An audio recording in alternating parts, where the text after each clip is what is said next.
You're welcome here if you're she, he, we, or they.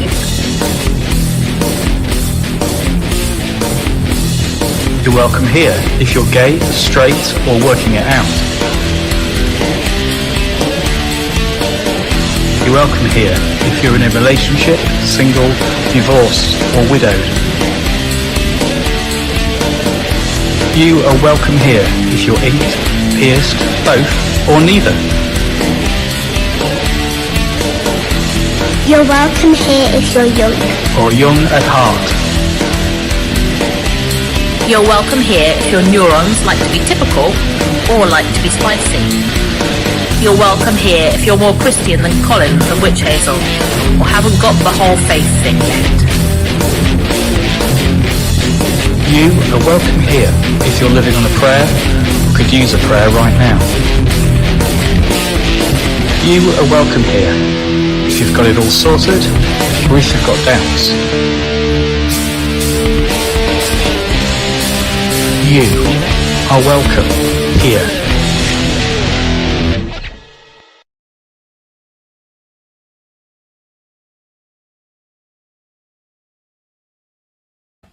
Hello.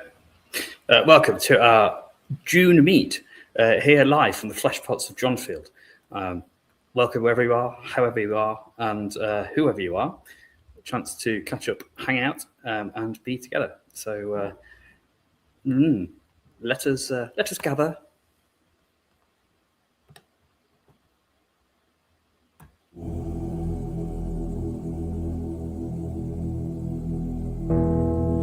As moon rises, the sun slips sight, begins the ritual of this night, for those convinced their path is right.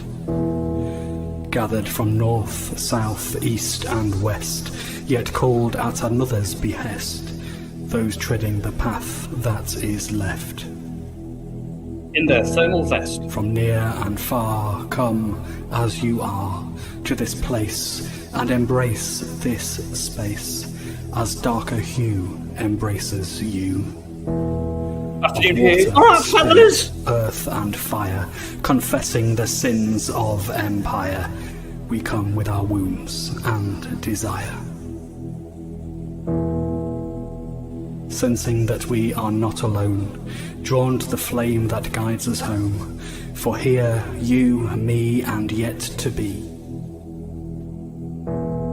Importance and signs of these times, for the sake of all those maligned, is yet the home of the divine.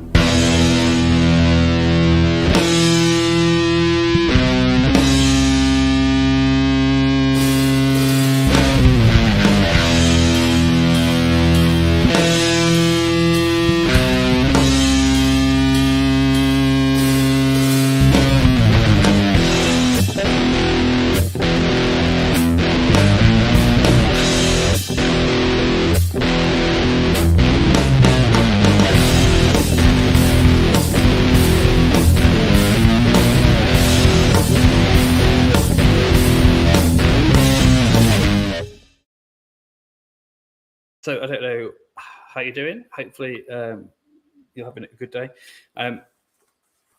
Hopefully there's been something today or in this last week, or if you've ever joined here before, if you want to join in with a comment on Facebook or YouTube, as the trustworthy Isabel has just done. Hey up me duck, you're right. Twice in 2 days, yeah. So yeah, is there anything particularly today that is rocking your world? Stuff that is cheering you up, that you're enjoying, that you're looking forward to, that's lifted your soul, spirits, give you a bit of. I'd love to find out what that is, just to kind of encourage each other. Stuff we might say that we are thankful for, but why say thank you when you can say Cheesentak, which is like 1,000 thank yous, which is Old Norse, which is more Viking, therefore inherently more metal. So what has kind of made you want to say Cheesentak today? Let us know in a comment on YouTube or Twitter. No, not on Twitter. Oh, no, on Facebook or YouTube. That's where we are. We are on Twitter as well, but not streaming. Anyway, shut up, James. Yeah, shut up. All right, Hild. Anyway, yes, let us know while this music happens. Nah.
all gone too, shall we be downcast too? Or stand shield to shield, together in the field, we refuse to yield. Steadfastly holding the line, full of wings in eternity's time. We keep pressing forward until the last, and our crash shall be forever certain.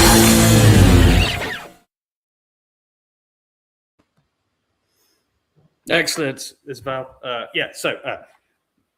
just put the kettle on here. What is that reflecting? Oh, it's from my computer screen. What is that above my head? Anyway, obviously we've got our kind of Viking banner here. I point a bit on top. It's a church banner, really, in my head. Anyway, yes, I'd also with you, Isabel, and so whether you are festivaling this weekend, whether you are recovering from festivals this weekend, hopefully there is something in the midst of all of this that gives you a sense of hope, of positive stuff, good vibes, and whatever happens, that a sense of being together, being part of this community, being part of the one human race. So thank you for sharing what this day has made Yao say. I didn't bring my mouse and I can't do it quick enough. Guten Tag.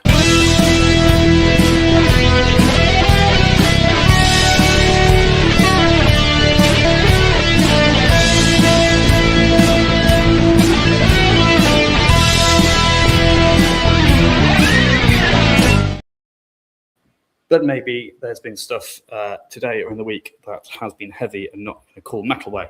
So if there's stuff that is not great, that is on your mind, weighing you down, stuff you regret, stuff you want to move on from, and it's helpful and feels safe to share that in the comment either in the room or on YouTube or on Facebook, a chance that it's not inside you anymore. It's kind of shared and that we carry this stuff together. I'd love to know what it is that you want to lay down and let go of this day. As the light fades from sight, all is lost into darkest night. Sticks and stones,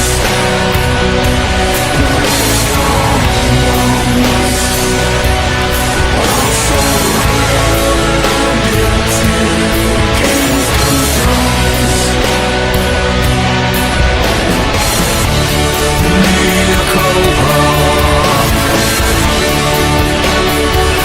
Maximal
Come drink my final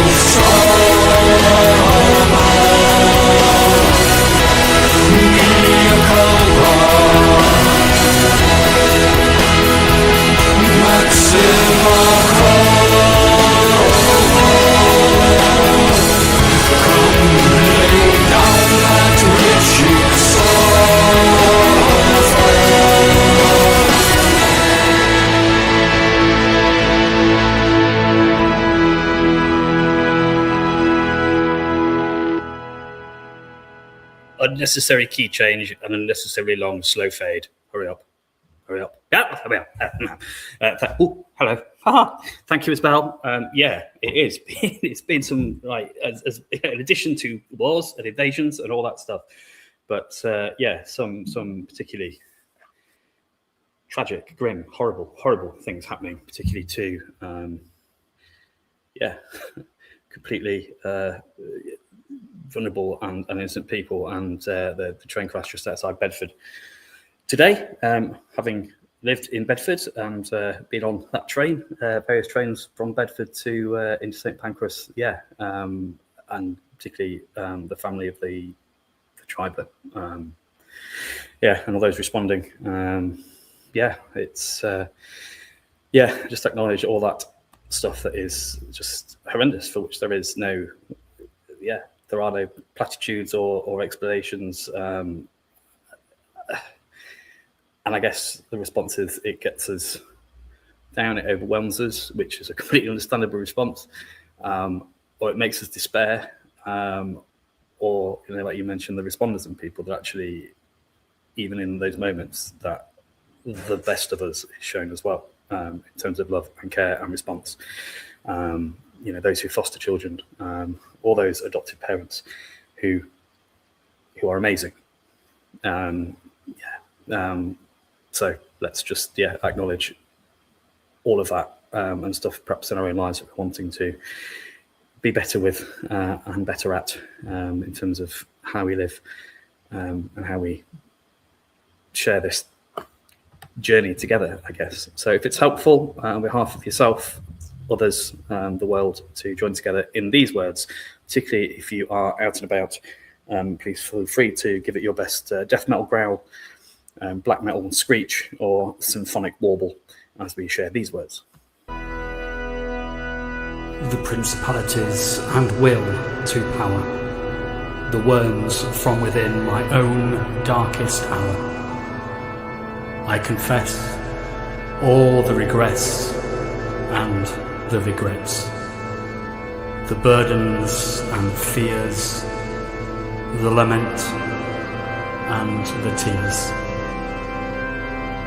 I lay them down.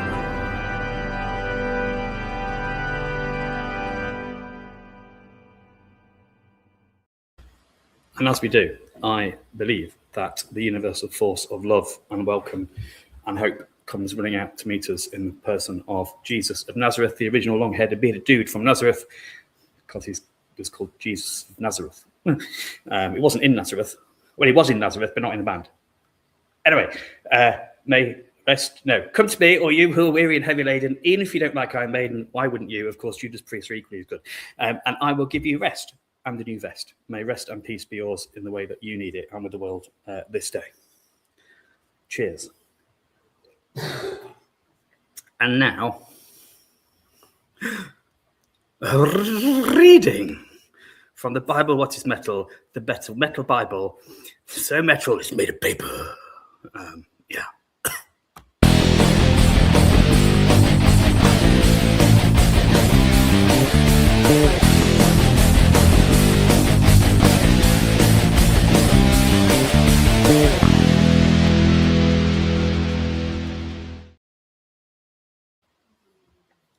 Backstage Yorkshire tea. It's on the rider. Snorted it. Anyway, okay. Yeah. So as I mentioned last night, in June, as well as it being Pride Month here in the UK, but also in the Methodist Church, it is Bible Month. Not those two things are in any way mutually exclusive. So each year, a particular book in the Bible is looked at to kind of chance to understand it a bit more, not from a this is the right view, this is the wrong view, but just to explore the context in which it was written. And in understanding that, maybe we learn something new, but also then going, well, that's great, but what, if anything, does it speak to today? And to share that together so we broaden our understanding, we learn from the people, and maybe we are more open and can be more gracious to ourselves and to others.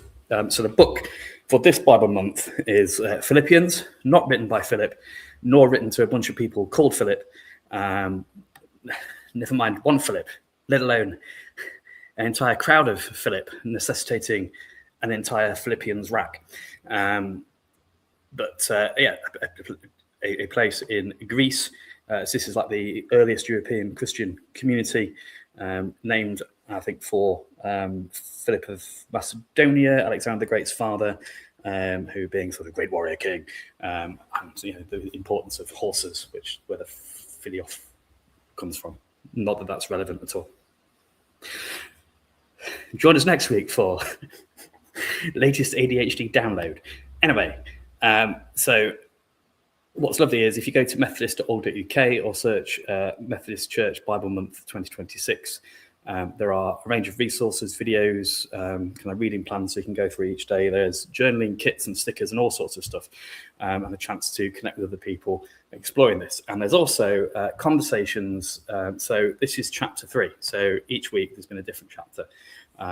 So this is the third week, which is when we do our meet. So therefore we're on chapter 3. Here's a bit of a summary of what you've missed so far, which brings us up to speed for chapter 3. So far in our exploration of Philippians for Bible Month, we've seen joy in partnership and the call to humble love. Now, Paul urges us to press on. He lets go of past achievements and focuses on knowing Christ. Faith isn't a finish line, it's a journey. We're citizens of heaven, called to live with purpose here and now. Even when the road is hard, Christ walks with us. We don't journey alone.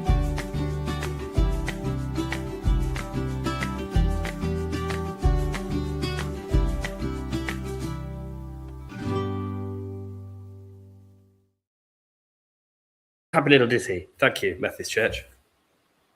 I don't know why that wasn't full screen. I do apologise. So chapter 3 in Philippians, it's in the New Testament towards the back of the Bible.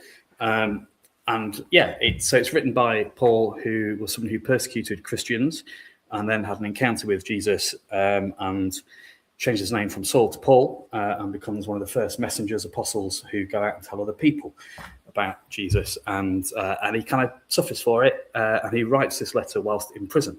And he writes this kind of early Christian community, people living quite subversive lives within the Roman Empire, so a context of oppression and colonization, a place where some people were counted as citizens, some people were slaves, some people were servants. So, not the best time. It's not been a particularly great time in terms of how we treat other human beings, but that's the context. So even from prison, Paul is writing to this group to thank them for their encouragement, for their ways of kind of just being a bit subversive and living slightly subversively, and that offering hope and welcome and respect and dignity to people, regardless of their status in a Roman world where you were, a noble, you were a warrior, you were, a politician, you were next to nothing because you were a slave. But actually, and it's talking about actually keeping going, like you said earlier on, Isabel, that when stuff is difficult and there's a lot of bad stuff, how do you keep going? How do you keep pressing on? How do you keep daring to believe, daring to have hope? And how does that holding on to that in order to motivate you rather than go, well, there's no point? So that's the context. So we're going to listen to a conversation. Those of you who remember years back in the very beginning during lockdown of I taught Methodist and our kind of only online gatherings then. Linking up a few times with All We Can, who were doing 117 each day, and Tim Baker, he of the magnificent jumpers and the catchphrase, "Hello, friends."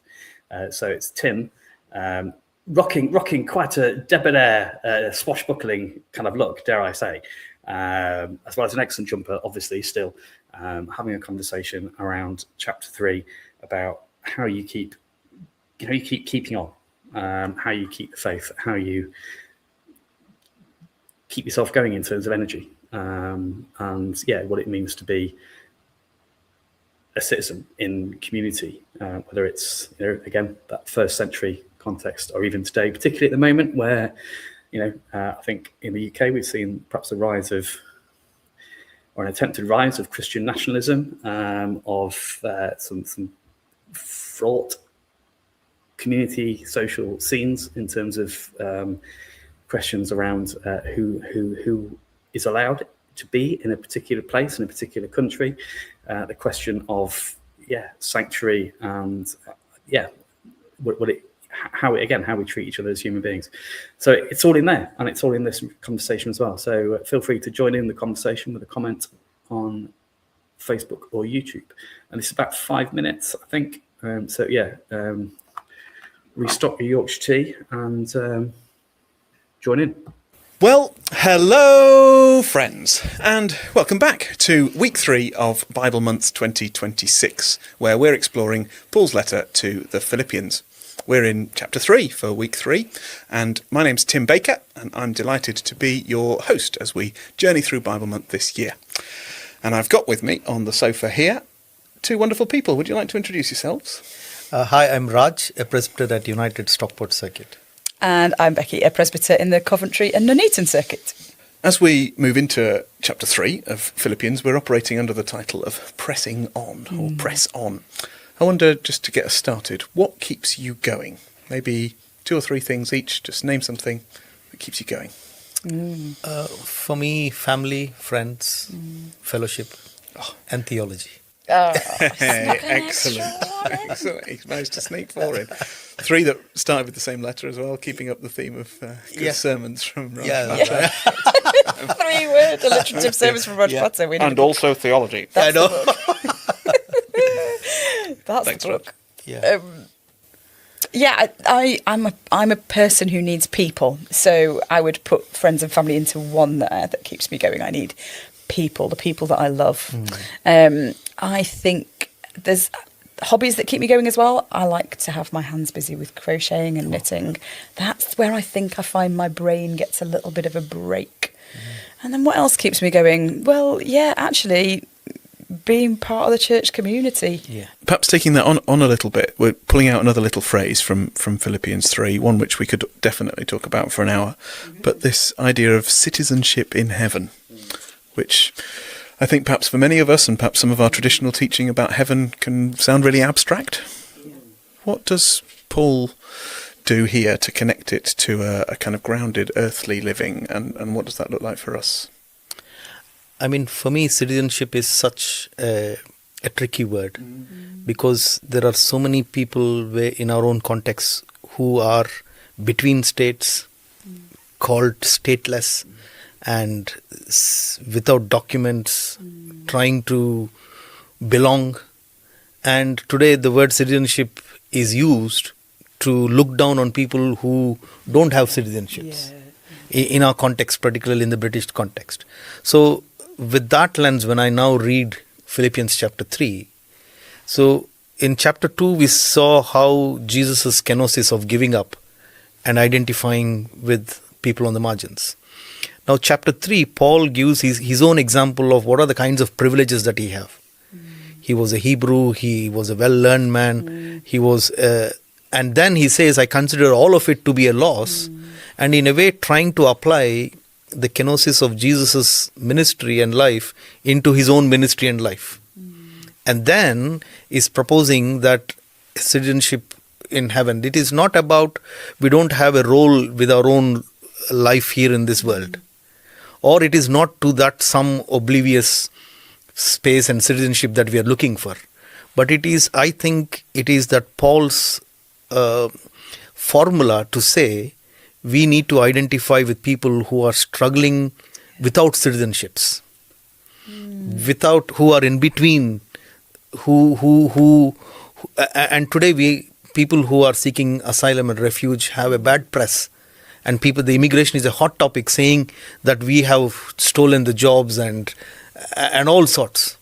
So for me, citizenship helps to see it from a multicultural perspective and say we are all global citizens, we are all God's citizens, we are citizens in the new heaven and new earth, if there is peace, justice, dignity and equality affirmed.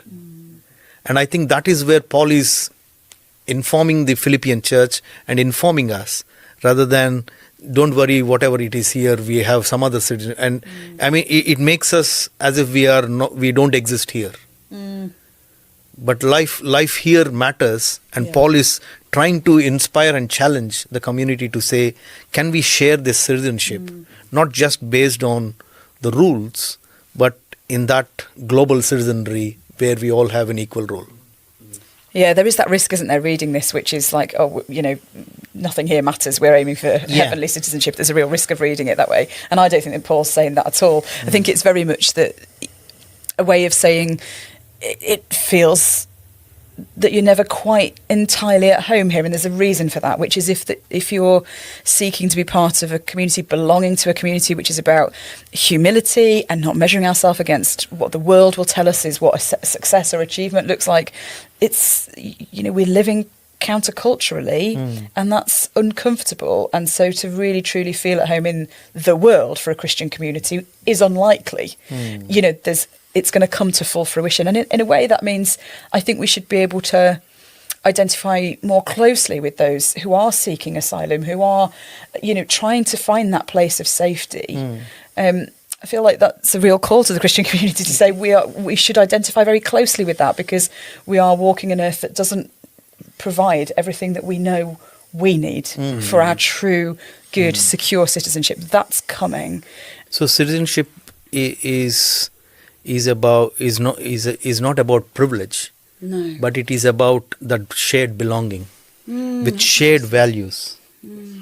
Yes, and in some ways, does Paul only dare introduce this concept of citizenship into chapter 3 when he's already spent 2 chapters talking about this nature of belonging and community and equality and humility? It makes sense for that to be right, wouldn't it? Because actually, Roman citizenship, there were privileges there. It's very clearly set out, and we know that in the world in 2026, citizenship of certain countries does afford you privileges, which doesn't. It does. This is a very different kind of thing, where it is about an equal commitment to that way of humility and compassion and the same mind and the same love for one another. And so Paul says, for that reason, I consider these to be a loss. All these gains. All of that's whatever. Absolutely. Yeah. So it's not about privilege, but it is more, how do we ensure we all belong to the kingdom of God? And I don't think it's a naive use of the word either, is it, from Paul? I think he knows that this is politically charged, that he's operating in a context as we are, where this word citizenship is a political football, and that people will feel excluded by it, and is almost saying that's the point of the mind of Christ. The citizenship of heaven is that it's an alternative reality embedded in our own. It is not about gaining the Roman citizenship, but it is about this citizenship where we all have the same mind of Christ. So that it is in that political context Paul is using this citizenship. So maybe if you are a fan of alternative music, heavy music, and it isn't something. I saw Boris T on YouTube had this little brilliant short where he's going, see, it wasn't a phase, Mum, from him like 20 years apart. He still looks the same, and because it's part of your identity, and maybe therefore you can appreciate some of that in terms of being not necessarily feeling part of that wider mainstream culture. Now, it's not to equate the experience of people identifying alternative cultures with some horrendous stuff that people who don't have citizenship But again, maybe we've got an element of understanding or empathy, particularly again if depending on where your neurons are, all the rest of it, that sense of not quite getting it, not quite being like other people, and so maybe there is something inherently linked to certainly Paul's understanding of what it is to be a citizen of heaven that I think relates really well to being a person who is part of alternative subcultures and is just willing to be who you are, even if it comes at a cost, even if other people don't get it, because actually chances are that smaller subversive subculture is probably more accepting and more welcoming more often than not than the kind of mainstream where you have to sort of, the values are different, it's not about status and power, even though that's what everyone tells us is really important. So I don't know, maybe Paul talks about if anybody had a reason to think he was pretty okay with God, it would have been Paul, because as a Jewish person, he grew up obeying the law of Moses, the Torah, and to the point where he was so committed to that, he was persecuting Christians as being kind of heretics, and so he was top boy, and yet he says all of that status stuff, all of the things that I realise now are not, it's nothing. I count it as a loss. And now he's being persecuted and he's in prison because he's willing to stand up and challenge some of that oppression, challenge in an occupied place the idea of actually whose world it is, who is really in control, and what it is to be part of community, and maybe challenge the fact that it's not what those in power say it is. So maybe we've had labels, or badges that we wear, maybe your battle jacket with various patches and stuff on it, but maybe there are labels and badges and things that people have tried to give us and tried to push you out because you are different or because you're not willing to conform, and just to recognise the impact of that, or to say you're not welcome here because of your you were born here, or you've had to flee another country for horrendous reasons, and yet you get this response of you're not welcome here. So maybe there's those labels that we want to acknowledge, and maybe there's labels we put on ourselves that we have to do it all ourselves. We have to be this is what it is to be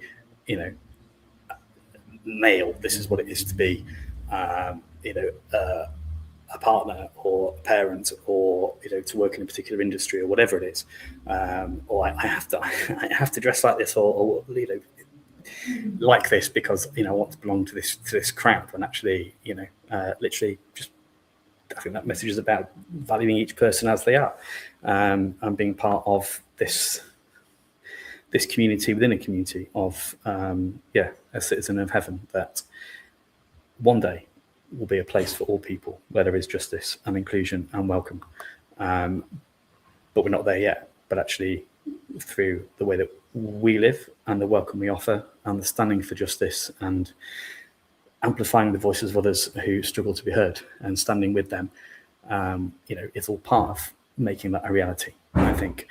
So maybe there's stuff that you want to acknowledge, maybe there's stuff that you want to kind of let go of and realise perhaps you've been striving under your own strength and not getting anywhere, and the things that you thought were important, maybe there's more to life, but that message of we just need to put up with it because there's this nice thing called heaven, so let's just keep our heads down and put up with it and then it'll be fine, is not what's in that passage. I think, to quote Russell Crowe in Gladiator, which I think is a quote attributed to Marcus Aurelius, what we do in life echoes in eternity.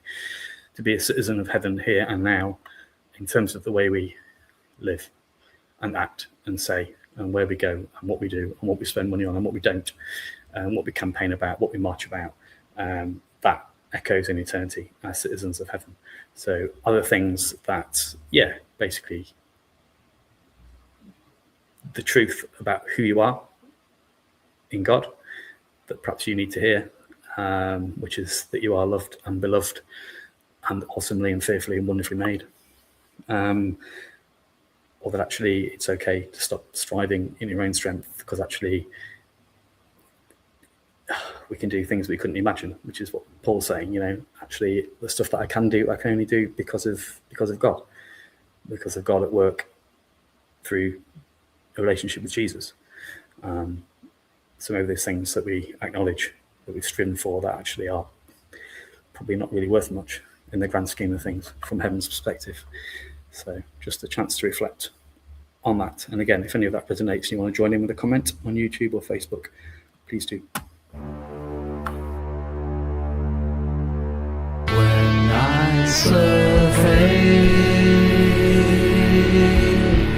the wondrous cross on which the Prince of Glory died, my richest gain I count but loss, and pour content on all my pride. Forbid it, Lord, that I should boast, still in the dress of Christ my God. Oh, loving face that shall behold, I sacrifice them to your blood. See from his head, his hands, his feet, sorrow and love flow mingled down. Did such love and sorrow meet, all forms compose, so rich a crown, the whole realm of nature mine, laughter and offering far to snow, the soul amazing, so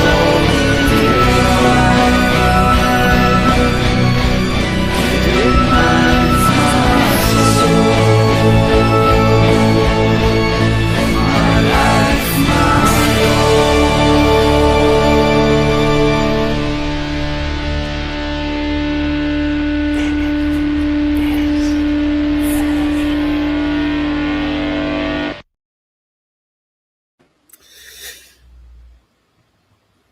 So on behalf of ourselves and those whom we care about, and the stuff that Isabel mentioned earlier on, those situations in the world, just a chance to express our hopes and our concerns for all of creation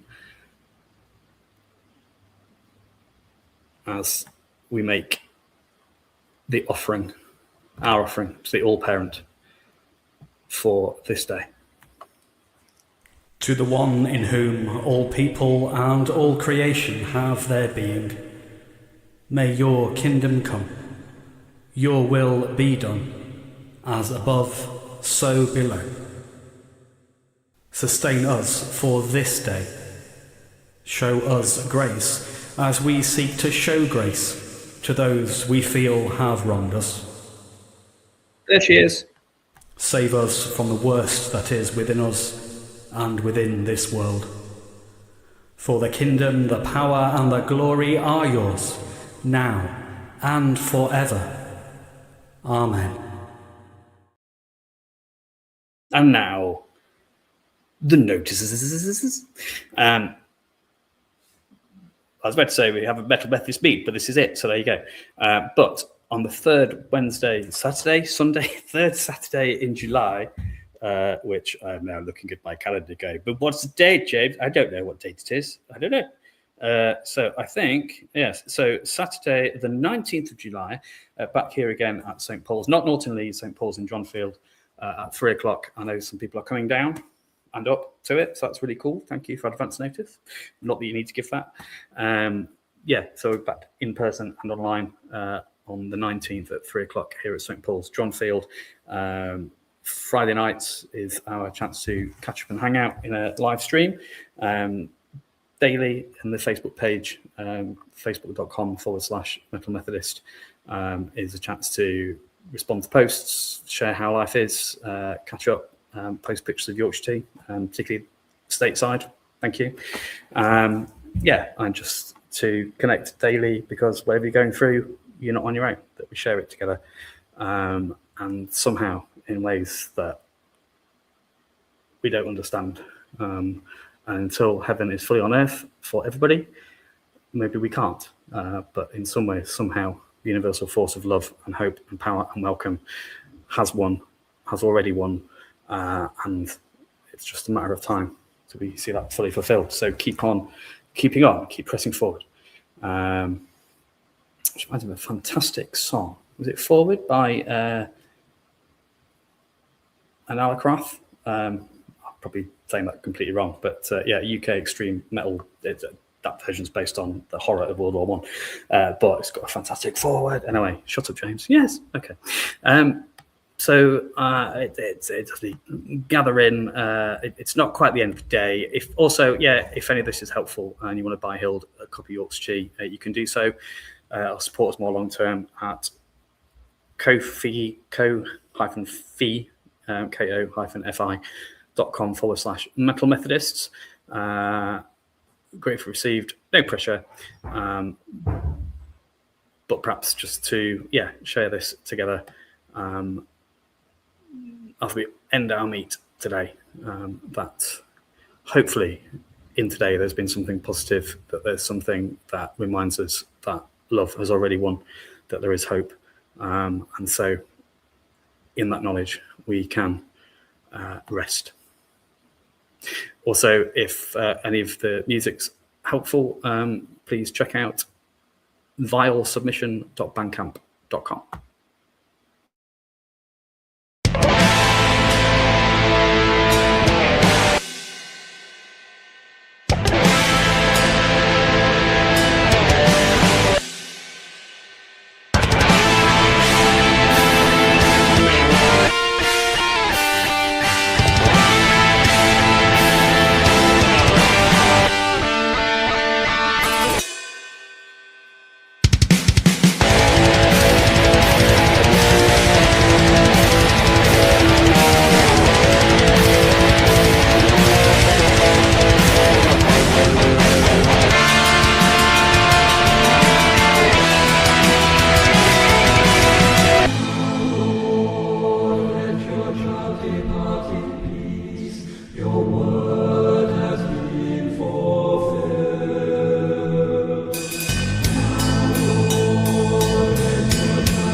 Cheers, Isabel. Yeah. I thought it's been, well, helpful's the wrong word in it, but yeah. So, yeah, no, absolutely. But keep on. Keep on. I know I was hearing the foster parents of one of the children. I'd chosen to retire from fostering at that point, and in response to that particular case, I'd found it somehow in themselves to continue because it felt like the right thing to do. So, yeah, it hurts and it's painful and it's horrendous, but you just meet it with love somehow, and we take inspiration from people like that. So keep on being you and keep on doing what you do and making the world a better place because you're in it, and we will get there. We will get there. God already has. So, yeah. So